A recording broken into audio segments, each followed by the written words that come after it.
And we're back. Huddle Up Podcast. It is the off-season program. We are underway here in the end of March, final week of March 2023. And the gang's all here. Heck, even EJ's back. How about that? Back EJ? and healthy, baby. Yes. How we doing, my guy? Doing good. Doing good. Good. Well, back. You're back. I'm back. Healthy is a work. You calm down, Matt. Working No on sass. it. Working No on it. off-season sass, Matt. shut your ass. I mean, Matt. Seriously, we haven't made fun of you in weeks, months almost. I know. EJ, so this is just, Speak for text don't yourself. count? The text in the Facebook. No, Yeah, that's one count. popcorn ready. I'm ready to go. Oh, what a dick. Game up, Jim. all right. So EJ's back. Matt, how we doing? We're doing well. It's been a eventful off season, I would say, for a lot of teams. So I'm anxious to talk about what the different teams are doing. Anxious to talk some baseball with EJ, I guess. Oh, yeah, absolutely. No, I'm just kidding. I'm anxious for Matt Come on, so Matt. much. He can't pay attention to baseball when he has the hockey playoffs coming up, right? He can't pay attention to either of those when he has the 17-month NBA playoffs. I You said, said what about that the too. favorite time of all year, according to the most unoriginated podcast of all time? I didn't name it. This guy did. Student of the game, Kyle Nash. How we doing? Listen, I was actually planning on taking another Tuesday off, but somebody name dropped me 3 times on his 5 Observations podcast, so I felt compelled to show the hell up. It was like the bat signal. I had to make sure you were going to be here. Is there still a pulse? You already know the bat signal is the blonde chick with the "We are so blessed to have Kyle Gill." Yes. That don't is have- true. you That don't is true. have to Pretending drop- a GIF on a podcast doesn't work that well, Kyle. Oh well, I'm One you day. better One make day it we'll put that on there. public. I'm a calling you out, student of the game. And Mikey B, how we doing? We're good. Good. Glad the gang's all here. Starting the off-season program. We'll get episodes out probably about every couple of weeks. So stay tuned to the feed. But we still have all of the weekly content that does hit the feed. So make sure you are subscribed. Follow us on all social media at Huddle Up Podcast and on That's YouTube as well. Because these shows will be on YouTube this summer. I know I've got some flack from at least one of the crew. Not sure who. I'm not gonna point or name names or anything. EJ. Was that the same? Was that the same guy who won the sports movie draft last season by drafting Rudy? Oh yeah, Overall, lost. Absolutely. great No, pick. no, Ernest. Shame, guys. We saw your Christmas gift, fool. You definitely won. By the way, Jim, you keep talking about off-season. Nice. You keep talking about off-season right on your Huddle Up Podcast YouTube channel. The season, there is no off-season for the student of the game. You definitely see me rocking it on the Huddle Up Podcast YouTube channel as well. Huddle Up Podcast Inc. I'm excited about that. The busiest man in the business, student of the game, Kyle Nash. But guys, let's jump in for this one, and just so people who are used to catching us on these long form 2-hour weekly show, almost 2-hour weekly shows during the football season. That's not what these off season shows are going to be. These are a little bit shorter, little like singular topic focused. So this one to kick us off, we're going to kind of look at some of the biggest news and bits and pieces from the NFL free agency and early off season in the NFL that we've seen so far. And I want to start here because the NFL draft is not too far away from where we sit right now. The Chicago Bears a couple weeks ago made big news when they traded the number 1 overall pick to Carolina for DJ Moore. Carolina's first round pick this year, second round pick in 2023 as well, 2024's first round pick in 2025's second. Reaction, EJ, we'll start with you. Who do you think actually won this deal? Well, let me rephrase. How badly did Chicago fleece the Panthers? Badly. I mean, they're probably one of the only teams in the league that actually has so many holes. You know where to start. So the question was going to be, okay, how much can you get back? So not only did they get some assets going forward, on top of a lot of cap room, just had free agency and all that, and now they have everything free, and they get a number one receiver in the league now in DJ Moore, who's a pretty good guy, pretty good receiver, to have. So I think they made like a bandit, honestly. I'll say this about DJ Moore: he's an upgrade to what Chicago had. Well, again, what they have, you know what I mean? So they upgraded, yes. I still think that they need to address a number one receiver, but they certainly have the capital to do so. But Matt, your thoughts on this deal? We'll talk in a second about who we think Carolina is going to go with, because there's a lot of buzz and rumor there. But just overall thoughts on the deal itself. Yeah, I'm glad we tapped the brakes on calling DJ Moore one of the top receivers in the league. None of us did, except for the toolbox. Let's don't throw us any of that. And Jim, come on, man. The Bears have the stud receiver of Chase Claypool on that roster. So let's not be too nitpicky. But yeah, that was an absolute steal from that front office, which is good to see, because that front office has been incompetent for many years now. So it seems they're going in the right direction in terms of building around what they have in Fields, kind of giving him. I saw they spent a lot of money on the offensive line, which they needed to do. And I think that now they can kind of draft for best player available a little bit in the draft, as opposed to having to fill all of the holes that they had before the season started. I think having more there kind of gives them that freedom that they don't necessarily have to spend big on receiver or draft early on receiver. I think they could go with the day 2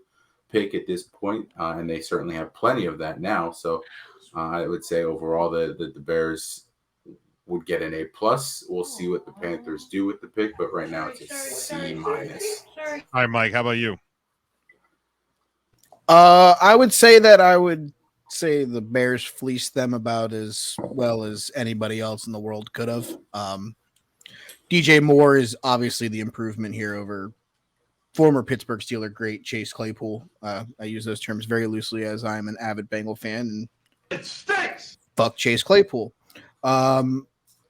Yes, I have anger towards him, Kyle. That's sure. Any Steeler I will have anger towards. I mean, that's fair. You would think he was Joey Porter, for Christ's sake. Like, I would expect more. I mean, if Joey Porter got hit by a semi, I don't know, I'd be sad. I think you'd be more bitter about you observing Matt and Jim being San Antonio Brahmas fans because Joey Porter's a member of that coaching staff. But then you're all is he? Yeah, you use the Fed term loosely there, Kyle. Yeah, I mean, I was a fan of them because of I'm almost willing to starting quarterback Jack Cohn. I'm willing to bet almost $5 American. That's true. So I'm willing to bet almost about $5 American that neither one of them knew that Joey Porter was a member of that coaching staff until about 45 seconds ago. I didn't know he was coaching in general. Kyle said it. See, here's the thing. This is my job trying to flex as an XFL reporting entity. So, that's all. Hey, I don't blame you. I'm trying to be the student of the game. Watching Hines Ward get his first career victory as a head coach 5 years after he was the head of football operations for a league that folded was a hell of a thing to behold. You're probably still pissed because he's probably one of the best Steelers of all time. But, hey, it is what it is. I can at least tip my cap and say that Hines Ward is a great wide receiver. If he tripped and fell, I wouldn't be sad. Back to the fleecing of the Carolina Panthers, and I don't want to get too far down the rabbit hole here. But that basically takes them out of a sweepstakes for a certain other quarterback, because now they have no assets. Now they have no number one wide receiver. Right. We may get to that later. I don't know. I didn't read that notes. later. What I will say, though, is the Chicago Bears have put themselves in a spot, the ability to draft best available, the ability to trade down with a team that may want to move up to get someone who has fallen. They don't have to rush to take somebody right now to build around. They got a lot to improve over the next couple of seasons, but inevitably they still have to hit on those. So if we look at this as whomever the Carolina Panthers take as at number 1 for DJ Moore, I think the immediate turnaround, it leans more heavy towards Chicago. But if Carolina gets that franchise quarterback, that could potentially take them over the edge, especially in a division that is not going to be good this season. I think they're still live. So I think you lean towards Chicago, but I think Chicago also has to hit on those draft picks to make it look more of a fleecing than some of the media has. Because some of the media is literally being like, the Carolina Panthers are like the worst franchise of all time for what they've done here. And, now they're setting themselves back another 5 seasons. Kyle Trask, Derek Carr, whomever's playing quarterback for Atlanta, probably Desmond Ridder, and then insert whoever you drafted number 1 overall. I still kind of feel like they're live for some reason. Yeah, I mean that division's hot garbage. With both of these teams, you have divisions that are going to be somewhat up in the air. Do we have a breaking news thing? Do we have breaking news? I have some breaking news.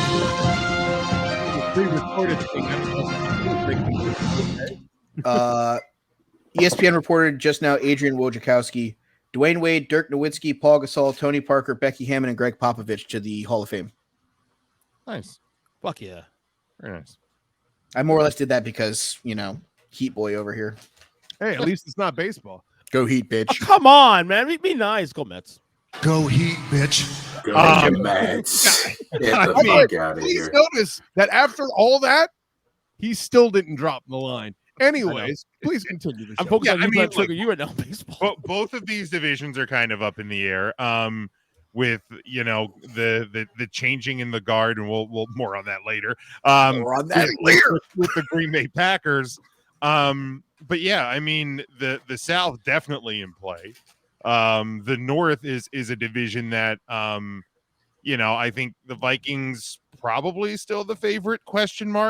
Man Campbell and the Lions ? But I would say Man Campbell and the Lions are probably finally touching on it. If you didn't, Jim, I certainly would have on my turn. I'm glad somebody's getting to this part. Please. Yeah. So I mean, but like the Bears, if they are smart, and again, this is step 1 of smart, but if they are smart with what they've gotten in return, and even can continue to move and play with some of the picks that they have, they can even be smarter. So that there's potential for the Bears to quickly improve themselves with this. But Kyle, your thoughts on the trade, and then like I said, we'll touch on who we think Carolina is going to move on with that first pick.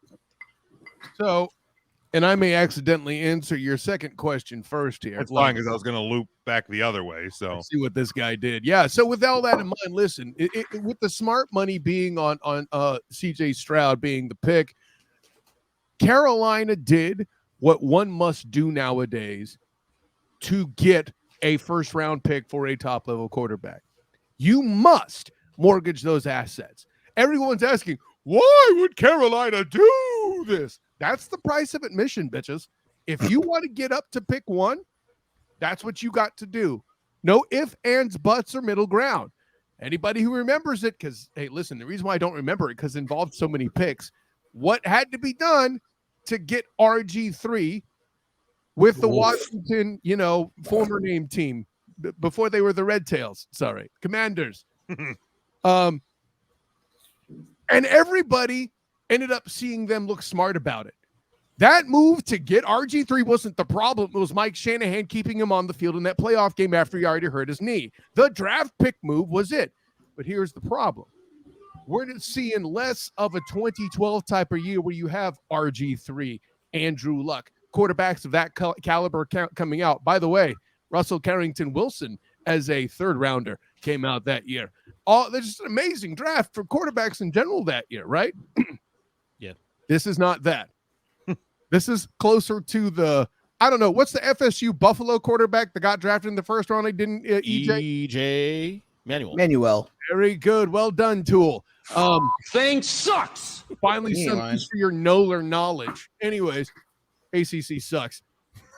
You ain't lying. Anyway, you ain't lying. why are you laughing there, Notre Dame fan? Anyways, I thought they were Big Ten. You're changing your story now, Kyle. I mean, where I'm sitting is still independent. I don't know what either of you motherfuckers are talking about. Pac-12 question mark? By the way, thanks for pointing that out, Jim.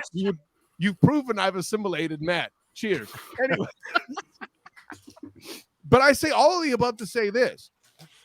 With this quarterback class being of that caliber, Carolina may have picked the wrong time to pay the price of admission, especially when it looks like they're going to be a high pick again next year. Because the worst thing about this trade, the biggest fleecing, if ands or buts, no matter what happens in 23, even if both teams suck a lot, we're talking about DJ Christian's social life with Tom Brady, okay? That bad. If that happens, the Panthers have no recourse, whereas the Bears have further entrenched themselves to overtake a division in flux. We do not have enough people talking about who was it? The Burn earlier, very smartly, mentioned the quarterback roster of the NFC South to show you exactly how much trash it was. Let me help you with this. Goff. Great, Bob. Right. Goff, Love, Coopins, and the guy who I said when he got drafted might be the best quarterback in franchise history in Justin Fields, and it still may be true despite his struggles. How about that roster for you, Mamma Jammas? I mean, like I said, neither are great. Like, but both divisions. I mean, who is the best QB in Bears franchise history at this point? Cutler? Jim McMahon. Jim Cutler? McMahon? Man, I can tell you that. Look at his Sid Luckman. I was going to say statistically, it's probably Jay Cutler. Probably. is the historical guest. Cutler, listen, our good friend GWSTWLIOG Stelio will damn sure tell you it's Jay Cutler. So every week on our text, every week says it. Cutler's a god. Yeah, I know. Yeah, I mean, I guess. So, Right. and now, not only do they have the best quarterback in the What's the division, best way to cut your hand off? Like, I mean, like, is that the question we're asking? Yeah. here, this is why I hold the beer usually, so I don't talk so much with my hands. See, that's the thing. Not only do they have the quarterback position accounted for, they have enough draft picks now to fill in other pieces. And oh, by the way, DJ Moore and Chase Claypool are in support of whoever they bring in to be an actual top receiver. I believe the tight end situation isn't terrible. Well, they have Kmet, and they haven't. I don't know who else they have at tight end besides Cole Kmet. Which I'm not saying elite, but listen, no, but if Kmet can stay Serviceable. healthy, he's better than workable. a good portion of the league. he commit the standard is what I'm trying to tell you. Jesus. The good thing for the Bears, though, they have a lot of options. So when you have a lot of options, on top of having at least having knowing your quarterback is actually decent, you at least have a foundation to build on. Now, without the front office can do this going forward, that's a big question. Can the front office nail the picks and all that? That's the question. And you're not wrong, but I think we all kind of at least loosely reference foundation. My point is, winter is coming for this division, ironically, in the North, because all the other houses are falling, bitches. Who's got the best foundation right now? I got news for you. It's not the damn Pack, right? Man Campbell. I'm with you on that, Bern. I think they're the next most dangerous team because I think the Vikings are holding on to life. By the way, not for nothing, can we also make an aside that the Carolina Panthers are very widely, although maybe paying the price of admission too high, too soon at the wrong point, and not waiting next year for one USC great Caleb Williams. Deal with it, you Irish up there at the top of the screen. All three of them? I mean, I'm not denying that Caleb Williams is good. I don't remember ever denying that, but okay. Hey, yeah, we also know how much you hate Joe Rogan. That's why we're not doing a long form pod right now. But I mean, if you want to go 2 hours, I got 2 hours, but that's the setup was just too good, Jim. We haven't gotten to Aaron Rodgers yet, and I'm already getting on your politics. I'll tell you what, I'm interested in seeing the AFC, the NFC North over-unders predictions for. Yeah, hey, it's going to be a lot of no numbers, EJ. I'll tell you that up front. But the punchline's this: like, if the next best team's the Lions, who are allegedly a snake pick franchise, Man Campbell may ascend, and if he doesn't, allegedly. Yeah, exactly. If he doesn't, the Bears will. Now, here's the thing: my money's on Man Campbell. But with all that in mind, give the Panthers a little bit of credit. They're at least doing something to support a quarterback that's somewhat mobile, that can allegedly hit a pass with good receivers, like, the guy at Ohio State that darn near made it so he could beat Georgia, and then he got hurt, and then C.J. Stroud was a lot less useful, but I digress. He's going to have Adam Thielen and DJ Chark, and let me tell you, that's a hell of a pairing. Super fast guy, sure, maybe not Diggs or Jefferson like he was across from in Minnesota, and Thielen's in his late 30s. I get that. But for what they're trying to do in a division that as bad as we say the NFC North is, this worse. Need I remind you, losing playoff participant, right? Brady that. Anyways, so no, I say all that to say, to put a bow on it, the Panthers, I get the fleecing conversation. We obviously can't make it yet, but by the same token, they got fleeced. As a 49er fan, it's nice to see the Bears finally recover from the whole Trubisky fiasco. I digress. Trubisky or whatever the hell his name is. So Kyle, you're leaning Stroud, right? For the Panthers. I think I remember that in the start of your testimony. And I think if you're going to pick a quarterback as the Carolina Panthers, Stroud's the guy, right? Just as kind of a reference, last year everybody thought Malik Willis was the best quarterback, but if you were a Pittsburgh Steeler, the right pick was Kenny Pickett for all the reasons we don't need to go over again. The Carolina Panthers, listen, I could see plenty of teams picking a Bryce Young, and it would be the correct move.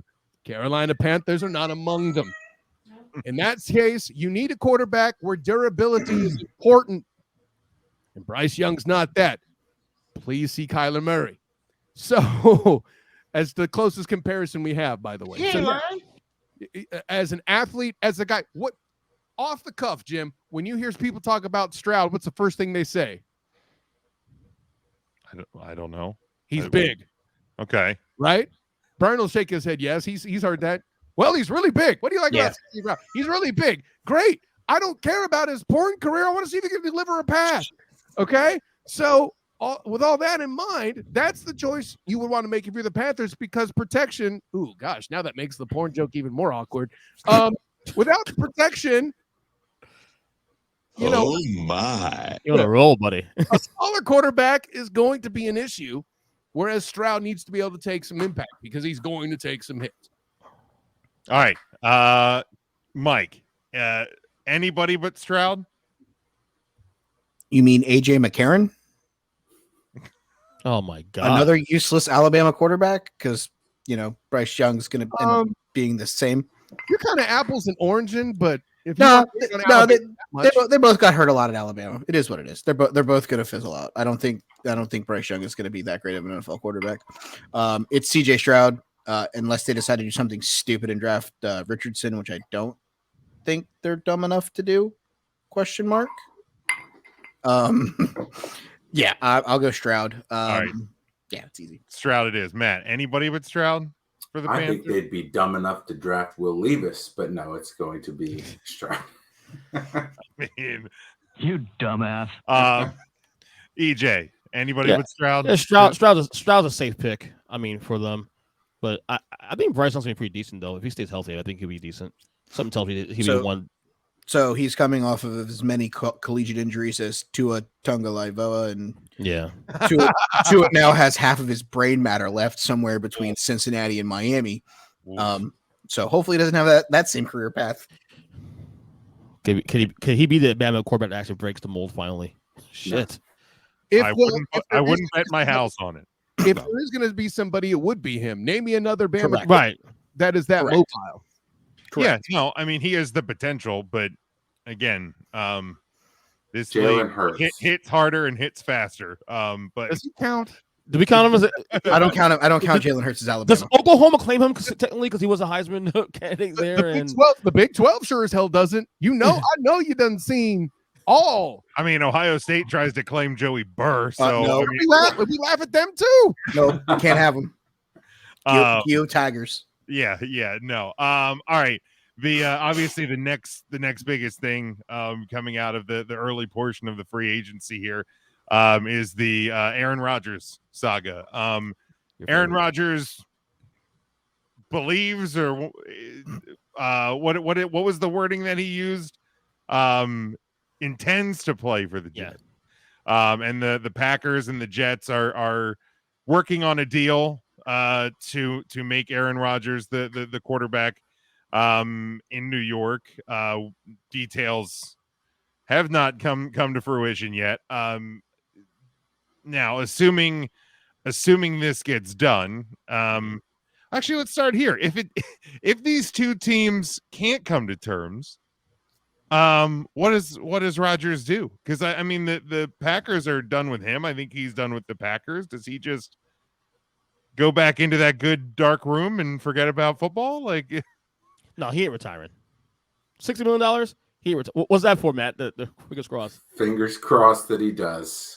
You want to retire for real? I couldn't give a shit less what Aaron Rodgers does at this point. Make a decision. It's similar to the Brady retirement the other year. Sorry to speak ill of your boy, EJ. Yo, it's Tom. You Tom alone. No, but it's out of his hands at this point now. It's all about the Packers and the Jets. Is it out of his hands? I mean, it's a conversation at this point. He needs to shut the fuck up about it. He does. Well, that's ESPN. He can maybe put ESPN to report on this stuff, but the Jets and the Packers have to work on compensation and all that. You know, he said he wants to go to the Jets. And he keeps speaking up and fucking up the deal. Just shut the fuck up. Go back to your tent. Smoke more hash, whatever the fuck you're doing, and let them work it out. And I think the better question here is hold on, guys. Go ahead, Kyle. What's up? If you're gonna play that card, gentlemen, you have to put some shade on McAfee as the enabler here. Thank you. Oh, McAfee is absolutely the enabler to the Aaron Rodgers saga. Carry on. I mean, it got him his biggest rating in the history of the show. Let me be clear. Absolutely. I ain't mad at it. It's Matt that's railing. Oh, there's too much Aaron Rodgers. Boys, McAfee's the man. Matt's a little ornery. That's but hold on. But why are we saying there's too much Rodgers? He doesn't say anything other than the weekly outlet thing through Pat McAfee. Okay. Okay. And every time you turn on ESPN, we have to pay Lamar $50 million. No, that's why I don't watch ESPN anymore. I mean, look, content is content. It is what it is. You know, we got to full time up. I get it. We're aware of you as the damn sports. But also, I think right. I think there's a difference between ESPN talking about Lamar Jackson and Aaron Rodgers going on Pat McAfee's show every week. Right. Because like Lamar Jackson's not going on sports media himself and talking about one statement at this point. He made one statement. He sent the tweet yesterday, right? Which was done 3 weeks ago, apparently. You know, so content creators are going to create content, but yeah, I think those two are a little bit different things. You can be annoyed by both of them. I'm not disparaging being annoyed by both of them, but Rodgers creates stories himself because he goes out and talks himself. Because he's a 37-year-old trying to get a trade done to get the fuck out of Green Bay. 39-year-old, actually. Even better at this point. At the end of the day. But wouldn't it behoove him to just shut up and let them make the deals than to try to keep pressure? Because it's just going to make the deal worse for Green Bay. And if I'm GM of Green Bay, I'm like, all right, fuck this guy then. Man, don't think give me your best offer the Jets. Are you talking about Rodgers leading up to this before the season, after the season ended, or before the season? I mean, Rodgers does this all the time too. This is every year for Aaron Rodgers. Big Ben thing. Could this literally be Aaron Rodgers telling people and being on TV as much so that they do get fed up and take substantially less? So on his way out, he can also flip them the bird and basically say, "Kick rocks." I mean, he can't complain about it then when it doesn't happen on his timeline. Well, if he gets out, he gets out. I don't think it matters if it comes today, tomorrow, or 6 months from now. As long as he's out by the start of the regular season, I don't really think he cares. I think reality is it's going to happen, and it's probably going to happen before the draft because these two teams need to get this done so they can move forward with their seasons and whatnot. Right, because you got to think there's draft picks in play. With this deal. So I think both sides need to get moving on it. All right, but we're leaving out the one important thing. They're already deep, okay? The Jets have already acquired the people that ayahuasca or whatever Jim's calling him this week. That's already happened, okay? The same weapons that Green Bay had that weren't enough for him to win games, correct? You love Rodgers, don't you? I thought Jim was a Rodgers hater. I didn't know you were that bad on Rodgers. Shut the fuck up, Tool. He's the one that made a bad point. I got to dunk on him real quick. You'll get yours later. You mean the people that couldn't stay on the field, right, man? The ones that were hurt all the time? Cool. Anyway, right, but what team did they come from? What's the question? What does that? Also adding Garrett Wilson. What team they're on if they don't stay on the field? I'm already gonna have to dunk on Jim plenty about him talking shit on Jimmy Garoppolo. It's gonna be adorable. But The other thing that I think nobody's mentioning that's the actual New York Jets mistake. I got talent. Let me just work here, EJ. I didn't. That's why I'm laughing. Like, No, but the real thing everybody should be laughing at the Jets is them. The way you know Rodgers is going to be a Jet, hell or high water, is they revive the Pickett of Hackett. Revive the career of Nathaniel Hackett. That your boy is how we all know this trade will happen. The Packers are kind of being a-holes by leveraging. Bro, we know you're getting him. We know you want him. Your ball's deep already because you revived that dude's career. It's going to happen, fellas. And if it doesn't, well, then you know what it is? It's the Jets doing a dramatization of EJ being giant tools themselves. I'm just shocked here that Matt is a Rodgers. I thought Jim was a big hater on the fucking Matt went in on Rodgers. Like, look, nothing. I dislike Rodgers from a personal side. I'm just always tired of people just not getting the fuck out of the way of like creating more of a story than it needs to be. But I don't think Rodgers going on McAfee is what's holding this up. I truly think Green Bay part of it for sure. It's probably a pissing match between the two. I think it's been a pissing match for Green Bay for the last 3 seasons. Right. At the end of the day, it's still holding it up to that end. Just pissing. But hold on. For all we know, this trade is done. It's nickels and dimes that we're arguing over. This trade could have been done 6 weeks ago, and they're just waiting to announce it. I mean, we don't know any of this. We're sitting behind keyboards and computer screens. And Aaron Rodgers probably knows. Do you think that Aaron Rodgers drums up more attention for himself and Pat McAfee if he acts like he hasn't been traded yet? It's content creating. It's Stephen A. Smith yelling at a TV screen for weeks and weeks at a time, getting big contracts. It's content creating. It's getting people to watch the Pat McAfee show every week that Aaron Rodgers is on there. Hey, listen, I'm thankful for all of them because thanks to them, I can actually be a voice of reason and, shoot down other people through EJ with his bad takes and, get the actual truth out there as he's getting shot out of here. Because he hasn't been able to do it for the last couple months. He doesn't text me almost every day. You're so blessed to have Kyle. No. To Matt's credit, if Matt's talking about the annoyance the last 2-3 years, he has a point. But Rodgers has an at no point did I say Matt was wrong. No. But adding other points. Right. He's absolutely right. But Rodgers hasn't really, other than the whole going away in a tent for fucking like 4 days, and he went on McAfee. He said, and that's been it. So. I mean, going on McAfee was what got Jim after him. I know that. Yeah. But he went on McAfee every Tuesday last season during the regular season. And because he took I'm going to go sit in a dark teepee and come out and say, I want to be a Jet. Now it's a problem. Like we didn't have a problem whenever they were like, oh, no. Whoa. I've had a problem with it. Okay. I'm going to say, cause you can't pick and choose now it'd be a problem. He went on there and started being a COVID and vaccine denier. Okay. That's fine. That's fine. An issue outside of sport. Asking a question and not making a statement, Burn, I'm cool with you. But if you that was literally that was literally a question. It's like you can't sit here and be like, hey, I'm mad that he decided to go sit in a dark teepee and then come out and say he wants to be a goddamn Jet. You would sit in a dark teepee more. Jim, remind me, it's Quanon and ayahuasca. QA-Ron. QR12. Ayahuasca Rodgers. AR12. That's it, right? But here we go. Actually, just within the last couple hours here. Holy snap! No. Within the last couple hours, Charles Robinson of Yahoo Sports reports that within the next week or so is the realistic window for the deal to get done. So I mean, draft day. It's going to happen. Okay. Yeah. Now before we move past this one, it's going to get done. Yeah. What's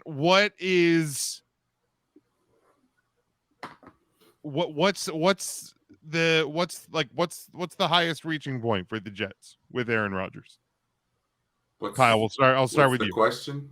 No. I've been loud enough already. I want Matt to take this one first so I can ride his coattails on this because he's probably going to nail it. What's the ceiling for the Jets? What's the ceiling for the Jets with Aaron Rodgers under center this year? Okay. Division's still kind of tough. I would say even with Rodgers, let's give him 6 wins. Oh, nope. shit. Ceiling of 7. I'll give him an extra one. Ceiling of What a 7. hate- what a Okay, I'm not hater. quite that bad off, but these idiots that are claiming Jets to the Super Bowl, put the drugs down.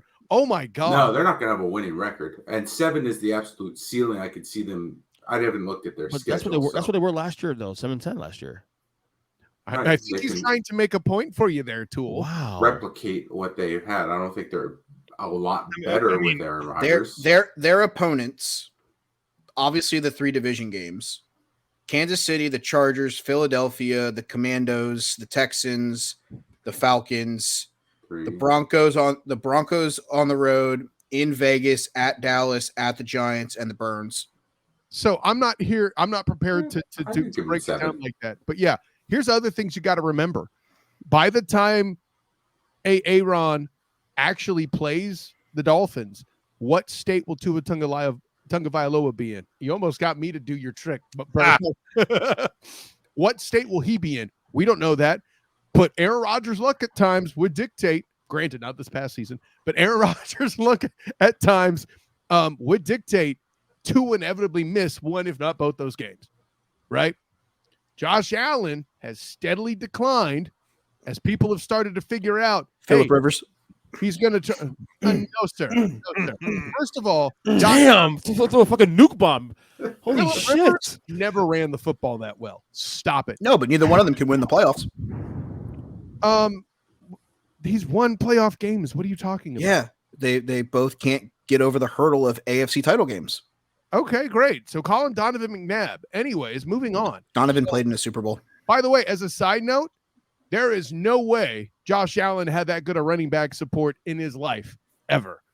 That's an apples and oranges. You're just being a hater at this point. But he had better wide. But Yes, Stephon Diggs thank is you, better than Bengals any fan, wide for receiver in being the a NFL. hater. Okay, all right. Let's save the Allen Rivers debate for another month. Okay. That's definitely a nice off-season topic, though. I'll tell you that. And then all of the above, yes, I know you're certainly going to steal it anyways. And listen, Bert and I'll talk about it, and I'll probably end up agreeing with him some. But to call him Phillip Rivers outright, no, put the pipe down. Anyways, by the way, Josh Allen will never be as good as Phillip Rivers in his twilight years either. But that's again another topic. Focus. Thank you for this, Bert. Yeah, sorry. Focus. Sorry.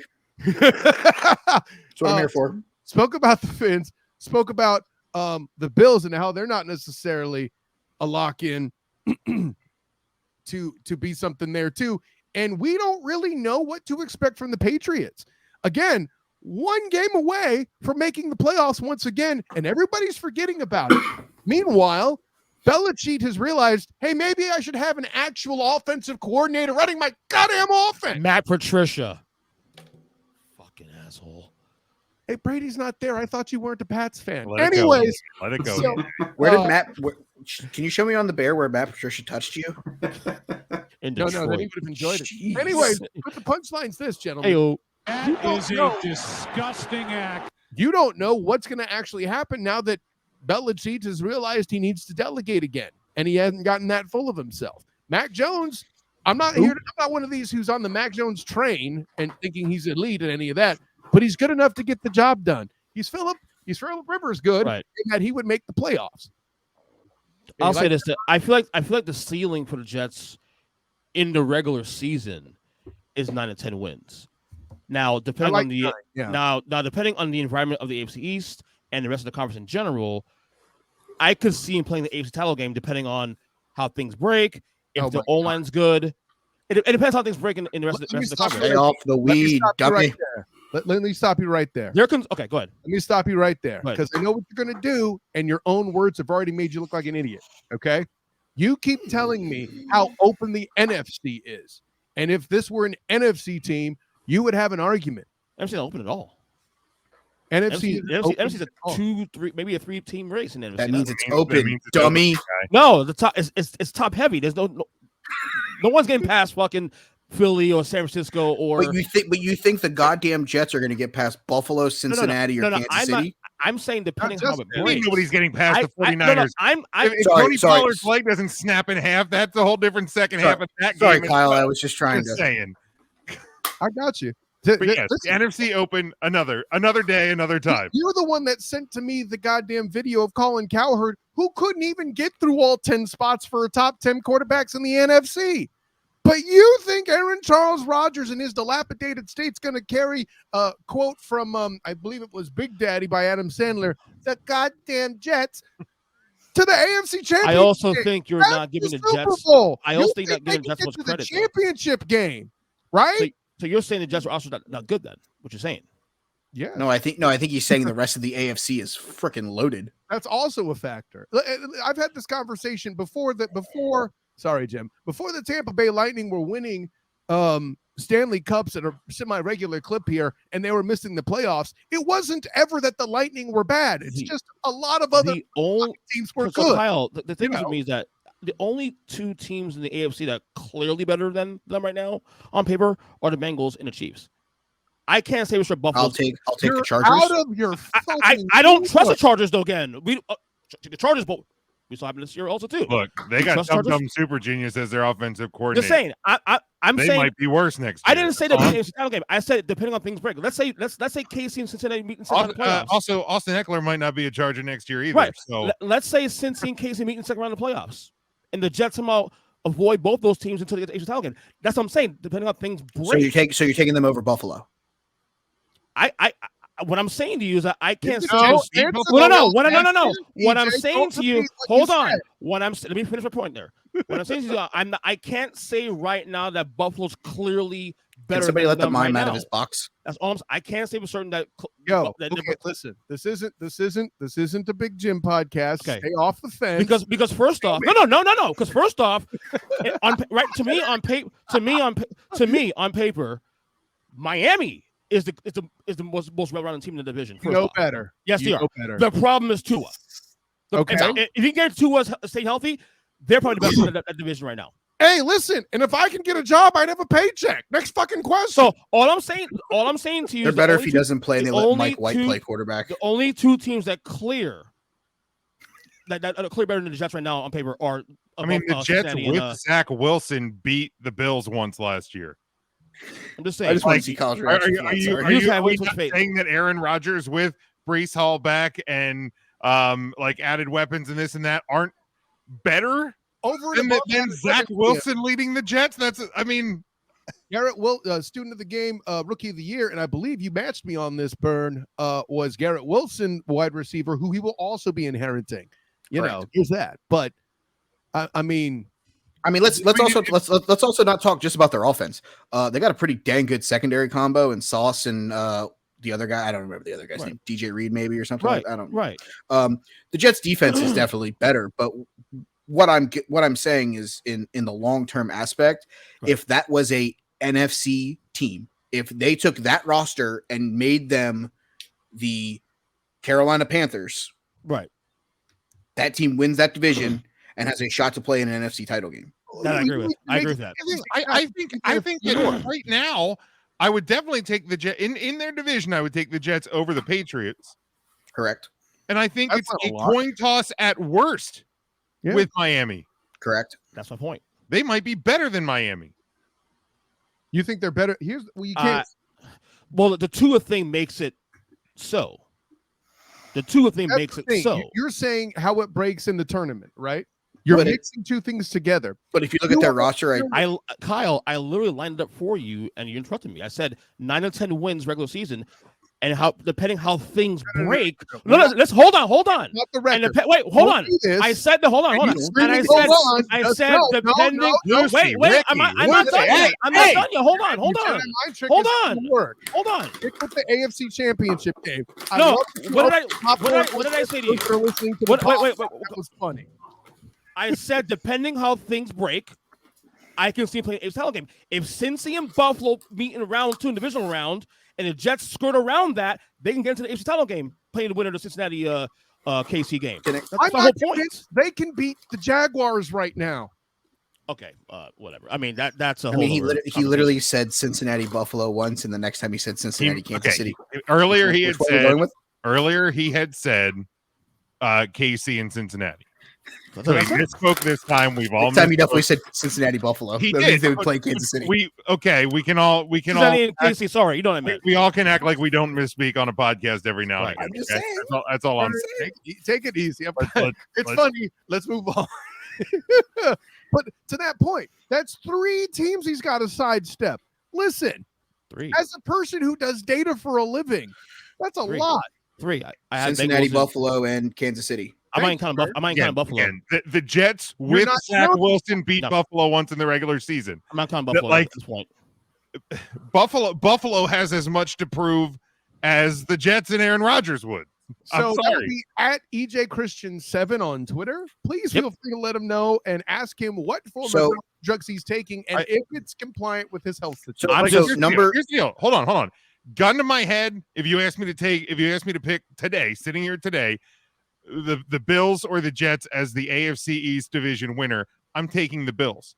However, it's not lock it up, bet, remortgage my freaking house on it. See, but that's where the Bills were suspect in their own right last year, and just happened that the rest of the division didn't pan out.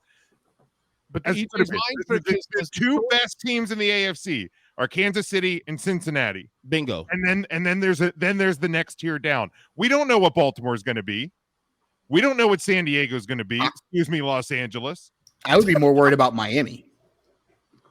We don't know what Miami's going to be. We don't know what New England's going to be. Yeah. We don't know what Pittsburgh's going to be. But here's we the don't know thing. what the Raiders are going to be. a playoff game if the Jets could even beat the Jaguars.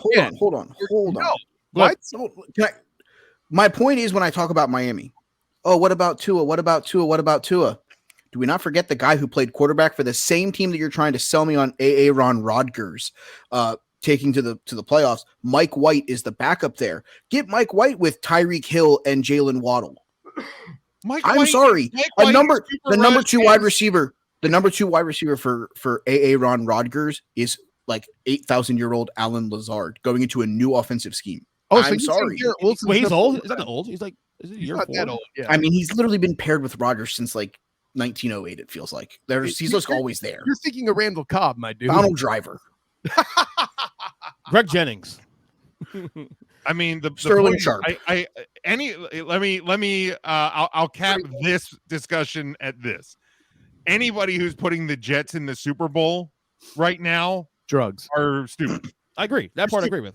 You're stupid. If you want to make a case that they have a shot at making the AFC title game, I'm not saying you're that crazy. The Jaguars made it there with Blake Bortles a couple of years back. Okay, so let's an elite defense. I mean, the Jets defense is really freaking good, and some really You're making our case here, Matt. Before he got hurt, you have the offensive rookie of the year, the defensive rookie of the year. You have guys that Rodgers likes. You're asking all these people to replicate last year's performance too. Well, I mean, isn't that what projections and thoughts and offseason? All we have. Really. I mean, Garrett Wilson wins offensive rookie of the year. Brees Hall has a great year. Let's put a whole new offense in there. Well, they're looking for him now. That matters. A whole new offense. You bring in somebody that 2 of these panelists on this show have talked about being one of the best quarterbacks in the history of this league. I understand that he's 39 years old, but don't just write that off. That matters. Aaron Rodgers used to lead his team in rushing on a regular clip. I understand that, but like when you're talking about a Zach Wilson, Mike White, Joe Flacco trifecta, even at 39 years old, I'm taking Aaron Rodgers against that field. Okay. Right. But again, this is why there are times I want to throw things at EJ Christian. His Jedi mind trick got to you. I'm not saying they can't win the division. I can make an argument for they probably will because Tua will not stay healthy long term, in my opinion. If he does, I'm more than happy to admit I'm wrong as hell and let all my Dolphins. Where was the Jedi mind trick, though? This is what I don't understand. This is your hand. No, you don't get to talk over me. You ask the question, you're going to get an answer. Okay. When you were waving around and being like, well, I said the record ceiling was 9. I don't care about that. Not talking about that. Talking about the AFC Championship title game. Mm-hmm. If you're focused on them winning the division, possibly, that's 9-7 talk. That won't matter. That's not long haul stuff. You can lose games and still make it into the damn playoffs. Please, I covered the Jacksonville Jaguars and watched it happen in person. It was always the Jags, as they would tell you. But when it comes to AFC Championship games and playoff action, tell me the last time ayahuasca was clutch. Vietnam. God damn, Burn. Really? That's why, Kyle. He doesn't have the Dallas Cowboys and to play that's why, against anymore. and that's why that's true. Really? And Kyle, that's why I Really? said. And Kyle, that's why I said depending on how things break. Joe Buck yourself. Stop it. That's all I'm saying. That's all I'm saying. No, that disclaimer ain't it. I'm telling Well, it is. So you're telling me if he runs like Jesus, who he met while smoking all that weed in the blacked out tent, then he can get to an AFC title game? So his ceiling is the divisional round. If the Chiefs are the 1 seed, Bengals 2 seed, or vice versa, whatever it may be, then obviously the ceiling is the divisional round. I'm down. That's all I'm saying. Cool. Ooh, But Jesus Christ. everybody else up below them in the AFC, I can't make a case being clearly better than them either. That's all I'm saying. Jim agrees with me also too on that. Yeah. I mean, There's a lot of question marks in the AFC. Listen, just because you're an Irish fan suddenly doesn't mean Relax on that bullshit, okay? Somebody play the Notre Relax. Dame fight song for those 7-5. three. There's a lot of question I'm marks. gonna go Stephen A on their ass now. Oh God. Whoop-de-doo, There's a Basil. lot of question marks in the AFC. But let's skip over a whole bunch of other teams and moves and smaller deals because Jesus Christ, we're already at 50 minutes. And let's go to the one that I'm surely won't garnish any more opinions like the ones we just had. Lamar Jackson went on Twitter yesterday and announced that he requested a trade. It's been, as Mike says, the daily talking point on ESPN. I wouldn't know. I don't listen to ESPN. Why would I? I was only forced to. But so the whole Lamar Jackson saga.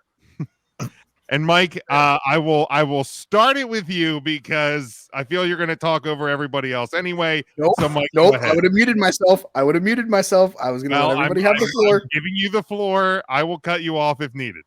Okay. So first off, he decides that he is going to put out a tweet that he requested a trade. What was the date on that tweet? I'm sorry, I don't follow March him on 2nd. the Twitter sphere. Oh, on the tweet or the request? No, he March tweeted it 2nd. yesterday, correct? But it was Right. March Yeah, 2nd that he requested March the trade. 2nd, yes. March 2nd. And what day did the Ravens put the tag on him? March 4th, I think it was. on or around that. Okay, so he requests a trade. They decide, okay, a couple days later, to put the tag on him, and everyone is blowing up the Baltimore Ravens about, I can't believe you guys put the tag on him. Why wouldn't they? It's business. Thank you. You don't think he's worth 2 first-round draft picks? What?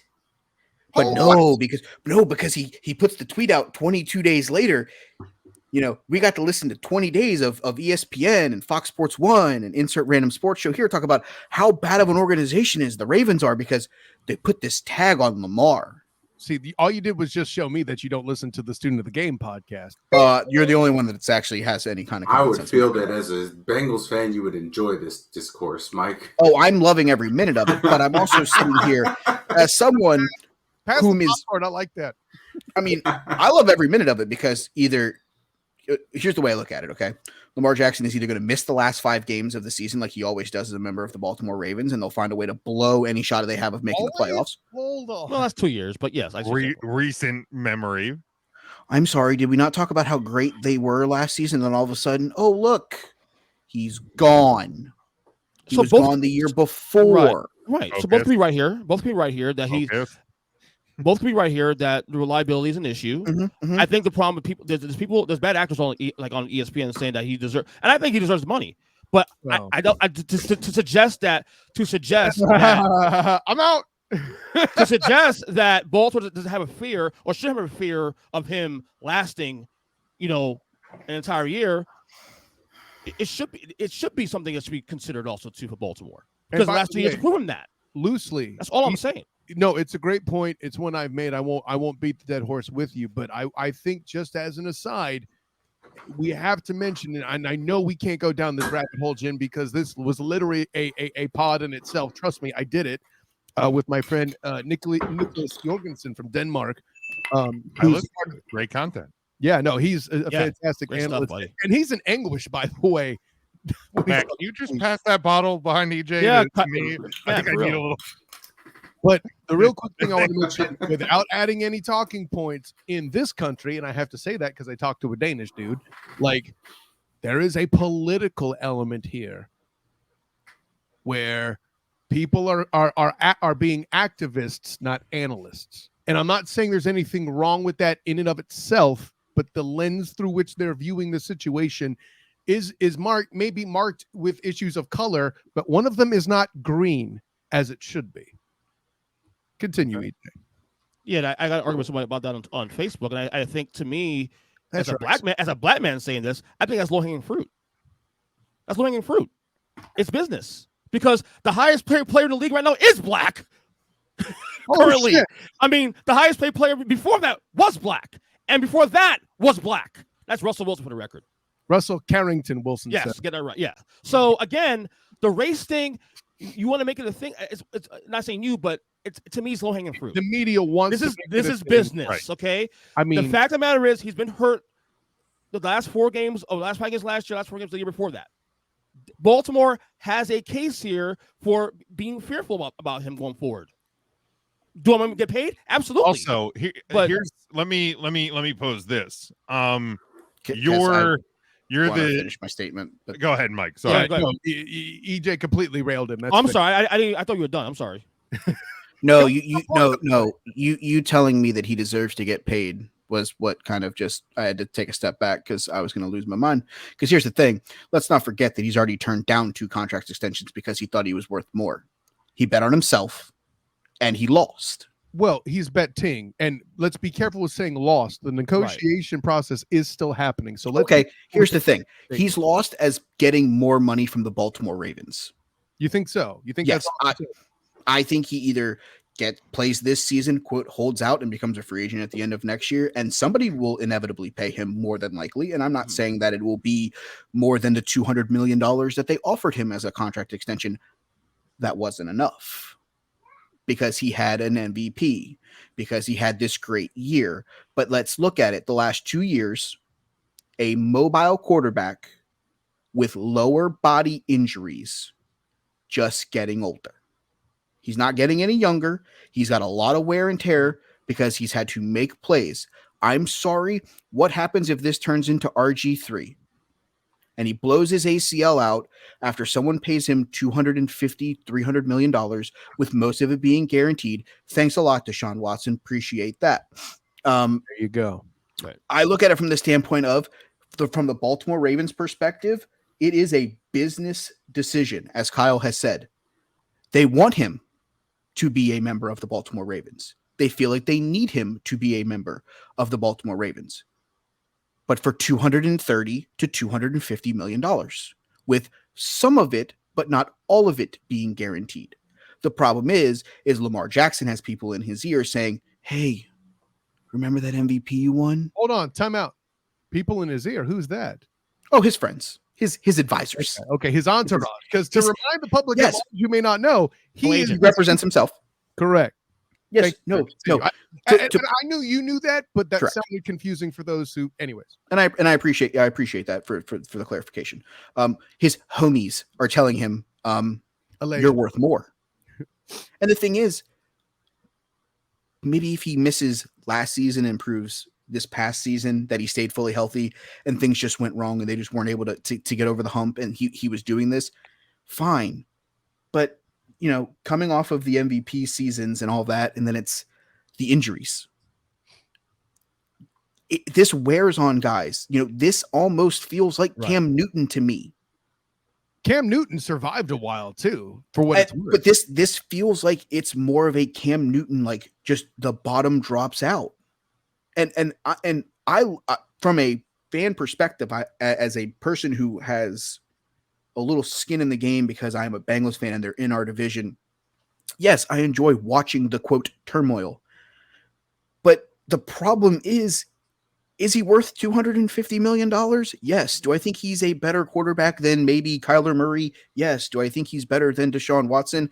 Potentially. Deshaun Watson has a lot less contact on him because he sat out those couple of years and there was a lot of rust on it last year, and I get it, and that's what you're trying to say. But at the end of the day, there's a lot less miles on those legs of Deshaun Watson.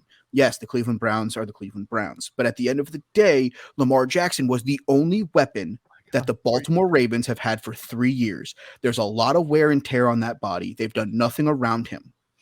$200 to $250 million with a lot of it being guaranteed, I think it's a slam dunk move for the Baltimore Ravens. Anything more than that, they're putting themselves in financial struggles for the foreseeable future because they're not drafting well. They have not drafted him a solid number 1 wide receiver in years. Rashad that's more for a lack of trying. And now the numbers that were out there allegedly, wasn't the first number he was offered like 3 years, 133 or something like that, 4 years, 133. So what's that a year? 50? Closer to 40. Okay. Right. What, 133 over 3? I can't remember the number exact. It was 133 guaranteed. I think it was at the number. That'd be 40. I don't even look at the other number. Yeah, I only looked at the guaranteed, and you better bet Jack's paying attention to that too. And Kyler Murray got more than that. That doesn't make it okay. And I think this is the point I'm going to hit. Isn't that the point for Lamar's side? Is he's watching other guys that, you Family Feud poll studio audience of 100 NFL fans. Are people are there's probably at least a decent number of people that are putting him better than Kyler Murray, putting him on the level or better than Deshaun Watson. And I think that's the point his camp is arguing, right? Like, and this is why he is going to bat for himself in this way. Like, I understand why the Ravens are doing what they're doing. Right. But like that's the other side of the business, right? As hard as this is going to be for Byrne to hear, but he's already loosely said it himself. The Ravens aren't the villains here. The Browns and the Cardinals. And by the way, as an aside, another team is the villain who guaranteed the entire life of their players' contract in coupons. They're the blame here. Curtis Montague, Coupons III, Esquire. Stop it. Right, that's the problem. The market's the problem. Mm-hmm. Like in Lamar's case, why should I be penalized for Cleveland being a dumb fuck team? Because you can't stay healthy. No. He's asking that from the Ravens' perspective. No, I think he's asking that from Lamar's perspective. Why should I be penalized for them being a dumb team? Lamar isn't being penalized. He's being offered a pretty significant contract. Do we know the number? Do we know the number of the last one? The last number that was offered? Do you know that? I don't know whether hypothetically throw it out at the wall, say it's $40 million. It's less than Kyler got. He thinks he's a better quarterback than Kyler Murray. He's going to want more money than Kyler Murray, just like he's going to want more money than Russell Carrington Wilson because he believes that he is the best quarterback. Which here, breaking news, this just in: if you are an NFL quarterback and you don't think that you deserve to become the highest paid quarterback in the league, you don't have that competitive juice in you, then there's a problem here. You might want to readdress what you're doing. But at the end of the day, hold on. But at the end of the day, if you're the Baltimore Ravens, and I'm talking from M&T Bank Stadium, if I'm the Ravens, I'm willing to pay X amount. And if he's not going to sign for that, you have every right to go out and find you a deal. The problem is we haven't heard anyone that's even wants to have the conversation. We hear people talk about, the Washington Commanders could go get him. They have no cap room currently right now, though. Even if they had cap room, they've done this. They've done this song and dance. Of course, yeah. Lower body injury quarterback. They've done this song and dance. RG3. I mean, Indianapolis. That's not the same. Hold on. I'll tell you, a lot of quarterbacks with a lot of wear and tear on their legs. Here's the thing: the better thing that the Ravens are scarred by, over and above all the stuff we said, is they're only how many years removed from one Joe Flacco fleecing them similarly. And by the way, he wasn't even talented like Lamar. So you can imagine how scared they are. But also from the perspective of all these other teams, are they not looking at the fact that like Tyler Huntley has quarterbacked this team to at the very least competitive? Serviceably, yeah. You know what I mean? So why are and that's what makes this whole thing complicated. Because why are teams going to, mortgage their future on a guy that how much better than Tyler Huntley truly is this guy? Like, again, and I'm not sitting here advocating that Tyler Huntley is better than Lamar Jackson. You're not. That's not what I'm doing. I mean, but what I'm saying is if I'm NFL GM and I have to sit there and I have to go, how much do we want to pay Lamar Jackson? I'm looking at the fact that when this guy goes out, and again, the Ravens, they haven't done the best job at putting weapons around Lamar Jackson. No. So, And the ones they do put Nelson Aguilar. and the ones they do put at the running back position get hurt anyway. right. Let's bring in Shawn Jackson at week 11. That'll work out. Desperation, man. Well, I understand that, but like, if I'm the GM, I'm going, well, Huntley still got this team to the playoffs. Huntley had this team in a competitive game in round 1. Like, why am I going to put in $280 million or whatever, whatever the number is? Making the Nick Foles defense. I don't understand. That's that Tyler Huntley 17-game sample size. Is Baltimore even in a position to go to make the playoffs with Tyler Huntley as a starter with 17 games? Probably not. No. Are you sure? Are you sure? Are we sure about that? I mean, they you gotta understand. I don't think so personally. This is where the whole thing gets complicated. The Ravens have their number that they want to pay. Lamar has the number that he wants, and then he has to go out and see if there's another team that wants to pay him that. And other teams are going to without an agent, mind you. While giving also up assets, while also giving up 2 first-round draft picks. Right. Yeah. So again, you're mortgaging your future on a guy with question marks, health-wise and ceiling-wise. Because again, Tyler Huntley, serviceable. Again, there's a lot of layers. Okay, hold on.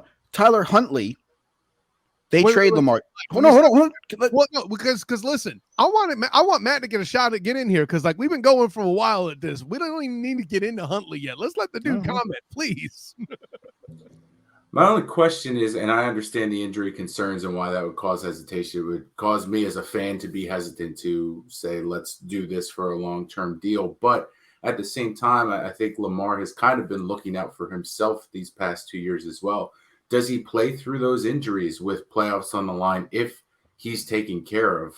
Does he want to risk a long-term injury like an RG3 playing on something that's lingering as opposed to something that could get a lot worse and then his contract situations not absolutely pushing back this year? This year, I don't blame him, but last year, That's a great question, Matt, because I wonder if he's looking for that again. Because I know there was a day he would have done that, right? And we've seen him do it before. I mean, he's put it out there, but this is his first chance at the big payday. Yeah. How much is he willing to risk by playing through something? Because we have seen players play through things, it lingers, and then their next contract is another 1-year prove-it deal. So that's my only defense of Lamar in this whole situation. I still don't necessarily think that one side is in the wrong. Correct. I think they're both just looking out for number one in this That's the situation. thing. And it's just, does Lamar deserve this big money contract? In my opinion, probably not. But at the same time, the market is what the market is. And he is on par and better than a lot of the other guys getting this. And it's not like Kyler Murray's the pinnacle of health either. It's not like Deshaun Watson's the pinnacle of health. You know, all these guys who are getting these guaranteed deals are also, that's just kind of what teams have to do. If you have this quarterback. So how many games did Kyler miss before he got paid? Because when did Kyler get paid? Last year. Before last year started. So okay, because I'm just asking because the ACL, obviously major injury, happened after he already got paid. I'm more or less asking how many games did he miss prior to getting paid? I don't have that off the top of my head, but I don't think he's played full seasons. I don't know the answer either. That's why I'm asking the question. His first 2 years, he played 16 games. 2021, he played 14. Last year, of course, played 11. So he's played 16, 16, and 14. So he's missed 2 games in 3 seasons. But was he 100% healthy for all? No. I'm just saying he played through the injuries that we were questioning Lamar not doing it to get paid, and he ended up getting paid. That's all I'm saying. Last year is when I'm saying Lamar. The year before this is a different story. But year, I think coming off that injury too is another thing that he's going to be skeptical of. No, again, absolutely. I was just comparing when Kyler got paid, how many games he actually missed before he got the paycheck. I think Deshaun was probably the So he got paid before the season started. Correct. No. Yeah. Because if you were going to tell me he played 16 games, played 11 due to injury, and then played 11 because he blew out the ACL, and he got played and he missed however many games, it's comparable to Lamar missing the last 4 games of the last 2 seasons. This year makes a lot of sense because he didn't want to rush back. He had no weapons. The run game was dinged all to hell. And he knew that they were at best a one and done in the playoffs, where if he had a bad game, that's all people would remember because what have you done for me lately? This season, I understand 100%. That game when he broke 300 yards in a game that his team lost. I'm not disagreeing with you. I'm adding to it, brother. It's just one of those things where this year I get Lamar, but when you're Baltimore, you've offered him 2 contract extensions, and it's not good enough. It's not good enough. At what point do you, if you're Baltimore, go find someone that's willing to pay you what you're worth? I think the only critique of Baltimore that I agree with is that they just have not helped him at all. And everyone has seen that. And they're willing to spend money. We've seen them do it on the defensive side of things. But, I mean, he's been asking for someone for a while, and their answer was, okay, let's trade away Hollywood Brown.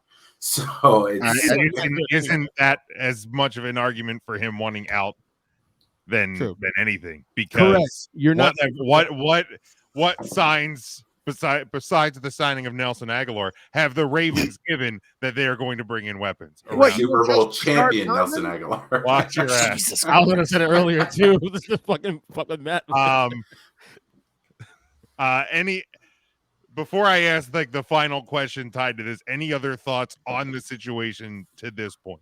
I think it's kind of no win for everyone involved, unfortunately, at this point. It's kind of what they're at. I think at this point, they just have to both separate. I think Ravens fans, a lot of Ravens fans, at least that I know, again, and it's a small sample size, a lot of Ravens fans that I know are over him.